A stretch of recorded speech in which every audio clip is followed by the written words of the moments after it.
మాలిని దేవి multi speciality hospital, Christian పేట, 5వ line, కావలి.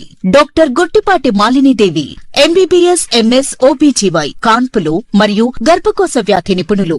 మాలిని దేవి multi speciality hospital నందు అందించు వైద్య సేవలు: సాధారణ కాన్పులు, సిజేరియన్లు, లాప్రోస్కోపిక్ ద్వారా గర్భసంచికి సంబంధించిన ఆపరేషన్లు, ట్యూబెక్టమీ, పిల్లలు లేకుండా operation, high risk pregnancy, ectopic pregnancy మరియు గర్భసంచి నీటి బుడగలు, గర్భసంచి జారిన ఆపరేషన్లు, రొమ్ముగడ్డలకు చికిత్స, నెలసరి ఇబ్బందులకు చికిత్స, మెనోపాజ్ సమస్యలకు చికిత్స చేయబడును. స్త్రీలకు సంబంధించిన అన్ని సమస్యలకు చికిత్స చేయబడును. పిల్లలు లేని వారికి ప్రత్యేక చికిత్స కలదు.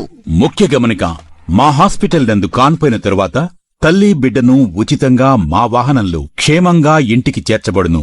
మా హాస్పిటల్స్ ప్రత్యేకతలు: ICU, lab, AC and non AC rooms, 24 గంటలు మెడికల్ షాప్, ప్రతి రూమ్ నందు వేడి నీటి సదుపాయం కలదు.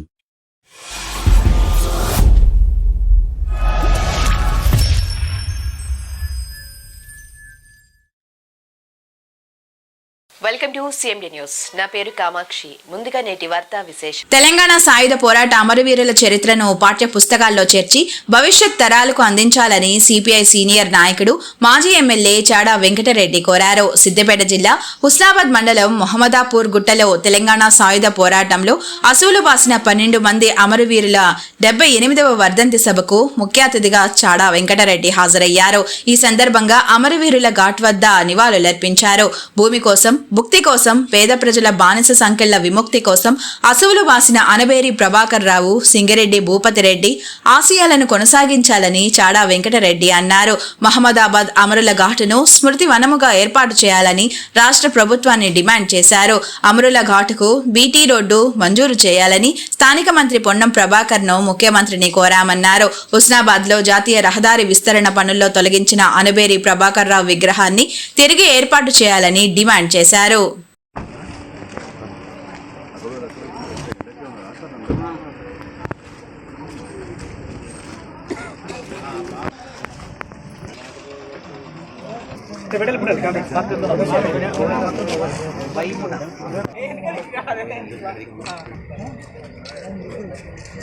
వీరుల 78వ వర్ధంతి సందర్భంగా ఈ కార్యక్రమానికి ముఖ్య అతిథులుగా భారత కమ్యూనిస్టు పార్టీ సీనియర్ నాయకులు, మాజీ శాసనసభ్యులు కమిటీ చాడా వెంకరెడ్డి గారు విచ్చేసినారు.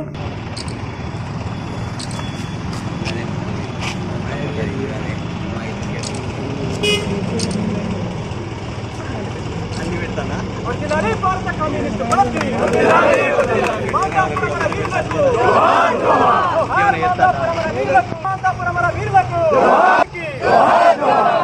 సింగిరెడ్డి భూపతిరెడ్డి గారికి, మల్లారెడ్డి గారికి, రెడ్డి గారికి, జోహార్ ఇల్లంద్ర పాపయ్య గారికి, జోహార్ సిక్కోర్ సాయిల్ గారికి, జోహార్ మాందాపురమర వీరులకు, జోహార్ మాందాపురమర వీరులకు. మీరెత్తిన ఎర్ర జెండా, మీరెత్తిన ఎర్ర జెండా.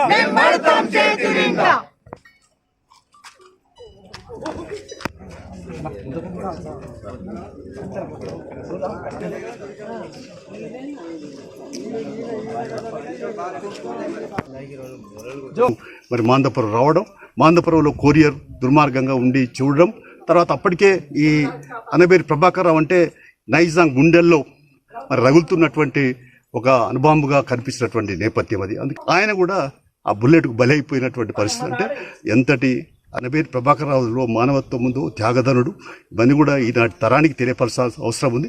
అందుకనే ఈ మధ్య ముఖ్యమంత్రి గారిని మేము తెలంగాణ అమరవీరుల ట్రస్టుకు ఆహ్వానించి, నేను తెలంగాణ అమరవీరుల ట్రస్టుకు అధ్యక్షుడిగా ఈ మధ్య బాధ్యతలు చేపట్టిన తర్వాత ప్రత్యేకంగా మొన్న 2వ తారీఖు నాడు పిలిచి చెప్పాం, ఒక శృతివనం ఏర్పాటు చేయాలి. ఎవరెవరికో ఉన్నాయి పార్కులు హైదరాబాద్లో, అది కేబీఆర్ పార్కా, వెంగళరావు పార్కా, ఇవన్నీ ఉన్నాయి. కానీ తెలంగాణ సాయుధ పరిస్థితులకు ఎందుకు లేవు అని ప్రశ్నించి తర్వాత ఆయనకు దృష్టికి తీసుకొచ్చాం. ఇక్కడ ఇట్లాంటి సేనాలు ఇప్పుడు ఇక్కడికి రావాలంటే దారి లేదు. ఎవరి కొరకు ఈయన ప్రాణాలు అర్పించారు? ఆనాడు ఉన్నటువంటి బడుగు బలహీన వర్గాల యొక్క అణచివేతలకు వ్యతిరేకంగా సామాజిక చైతన్యం కల్పించే ఉద్దేశంతో ఆయన త్యాగం చేసిన అంటే వాడికి ఈ తరానికి తెలియపరచాలి కాబట్టి ఇక్కడికి పెద్ద రోడ్డు ఒక 5 కోట్లతో రోడ్ ఎస్టిమేట్ కూడా చేయించడం జరిగింది. అది కూడా ఈ పొన్నం ప్రభాకర్ మంత్రి గారికి ముఖ్యమంత్రి గారికి చెప్తాం. అందులో ప్రధానంగా ముఖ్యమంత్రి గారికి మేము చెప్పింది ఏంటంటే తెలంగాణ సాయుధపడ శుద్ధులను ఈ తరానికి తెలియపరచాలి. ఆనాటి త్యాగాలు తెలియపరచలేవు. ఇక పాఠ్య పుస్తకాల్లో కూడా ఇవి చేర్చాలి. ఆ త్యాగదారుల మరి త్యాగాలను పోరాట పటిమని నేర్పాలని చెప్పి చేర్చాలని చెప్పాం.